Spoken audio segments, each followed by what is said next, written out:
సరే ఇప్పుడే ప్యాకింగ్లు అయిపోయినాయి పచ్చళ్ళని. చికెన్ పచ్చడి అండి అది. పండగ ఇది. అసలు చికెన్ ఫ్రై ఎలా ఉందండి, నేను తిన్నాను. అందరికి పెట్టాము ఈరోజు, అందరూ హ్యాపీగా ఎంజాయ్ చేస్తున్నారు. నేనైతే నాన్ స్టాప్గా గుంపని తినేసాను సిరి. బాగా అనిపించింది స్పైసీగాను. బంగాట్లో నీళ్ళు వస్తున్నాయి. ఫస్ట్ ముద్ద పెట్టుకుంటా. అన్నం వేడిగా ఉంది. ఎలా ఉందో టేస్ట్ చేసి చెప్పిద్ది. బాగుందా? Super taste. అదిరిపోయింది. చికెన్ ఫ్రై అయితే రండి, ఫ్రై అన్నా ముక్క అయితే ఫ్రై పీస్ లా ఉంది అసలు. చికెన్ ఫ్రై పీస్ అన్ని కూడా చిన్న చిన్నవి కొట్టించలేదండి. మరీ చిన్నవి బాగు, మరీ పెద్దవి బాగు, మీడియం 2 ఇంచెస్ పీస్ ఉండేటట్టు చూసుకున్నామా. 1.5 ఇంచ్ 2 ఇంచెస్. చాలా బాగుంది అసలు. కలర్ చూడండి, కాశ్మీరీ కారంతో చేసిన చికెన్ పికిల్ అండి.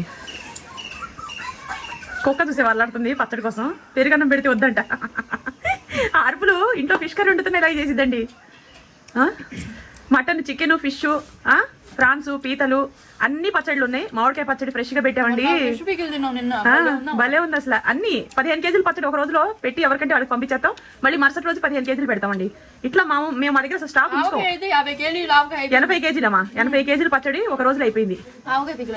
మళ్ళీ ఈ రోజు మళ్ళీ వెళ్ళి తీసుకురావాలమ్మా మార్కెట్కి వెళ్ళి. అందుకే నేను తొందరగా వాట్సాప్ నెంబర్ కి మెసేజ్ చేయండి. వీడియో కింద మా దగ్గర చిరుధాన్యాల పౌడర్లు, కారపొడులు, గరం మసాలా పౌడర్లు అన్ని ఉన్నాయండి. మీ కిచెన్ కి ఏం కావాలో అన్ని ఉన్నాయి. డ్రై ఫ్రూట్ లడ్డు కూడా ఉంది. వాట్సాప్ నెంబర్ కి మెసేజ్ చేసి బుక్ చేసుకోండి.